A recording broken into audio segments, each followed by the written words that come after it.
Welcome back. We have done a lot in terms of AI for PR professionals. We've looked at why you should use it. We've looked at how we do prompt engineering, the basics, and then also using the SCORE method. Today we want to take a little bit of a turn, and we want to move ourselves away from the free platforms and try to establish a paid-for platform that's going to work with us in our everyday lives. So the top three are OpenAI, Google, and xAI. OpenAI gives you ChatGPT Plus, or if you have the $200 a month, ChatGPT Pro. If you're looking at using Google as the back end to your AI experience, then I would suggest Google Gemini, and you should be able to get a Google account for somewhere around $20 a month. You can experience it for free, but as we're going to discuss, there's a reason why you're going to want to pay. And then lastly, xAI. It's a little bit more expensive. It's faster. It has some of the largest compute in the world that it's running on, but it's $30 a month. But which one should you use for your daily work? Now, I could spend a lot of time trying to convince you as to why one's better than the other, but let's just cut to the chase. Let's just use ChatGPT Plus as a good foundation for your everyday work. It's what I use. It's affordable at $20 a month for most professionals. And you'll see here in just a moment why it's important that you use it. So let's go to ChatGPT Plus. One of the benefits of using ChatGPT Plus is that it is an app on my computer, which is a Mac, or you could have an app on your Windows machine as well. It also comes with mobile apps for your phone, and then it's also part of a web browser, so wherever you have a web browser, you can have access to ChatGPT Plus. Now, instead of jumping right into asking the model questions, what I want to do is I want to show you some of the big reasons why you want to use Plus. Probably the first one is the fact that you can control your data. When you start doing work and you start using files from work or even personal files, you don't want those going up into the cloud and being used for everyone. So right here, you can improve the model for everyone by selecting this or keeping it shut off.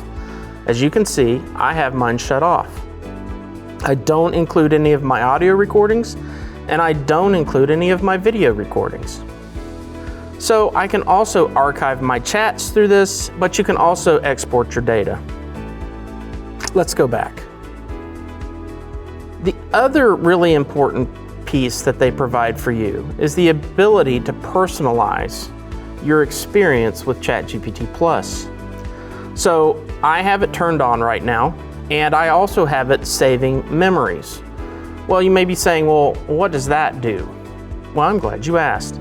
If we go in real quick and we manage memories, and some of these are going to be blurred out through the power of post-production, but you should be able to at least get the idea that there's a list of things here from past conversations that I've had with ChatGPT that are still a part of every chat that I have with ChatGPT.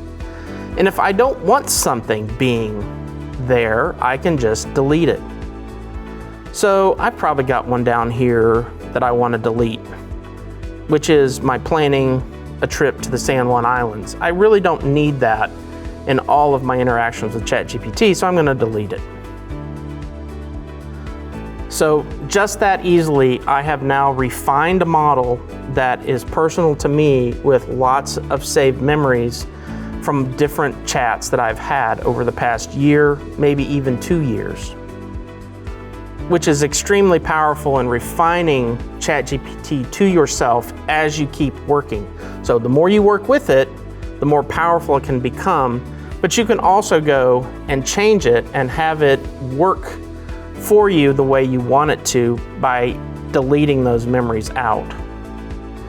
And one last thing that I'm going to show you, which makes it extremely powerful, is the way that you can customize it.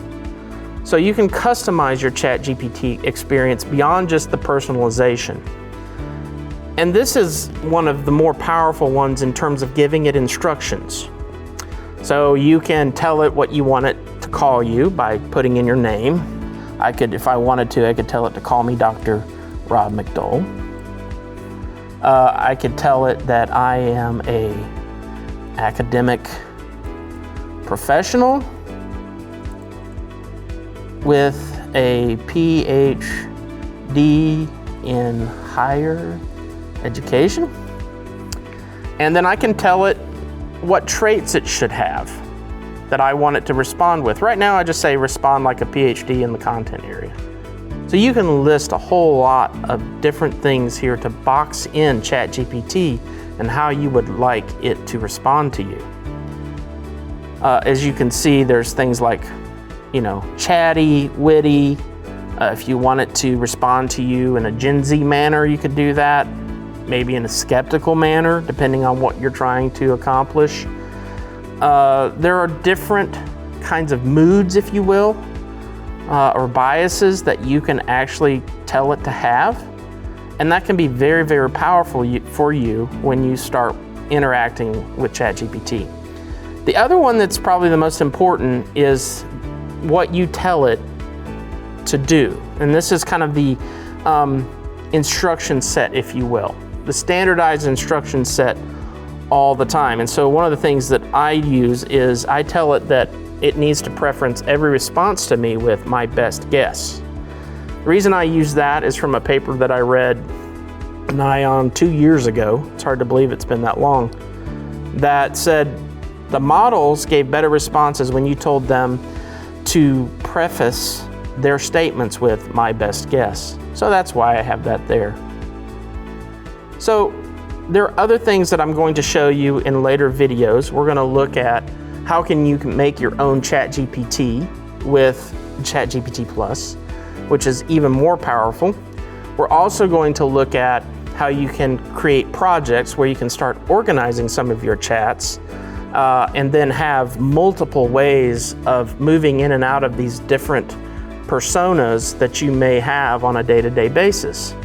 And then finally, we'll be looking in future videos at things like image creation, which is really important for PR professionals, as well as potentially using it for video creation.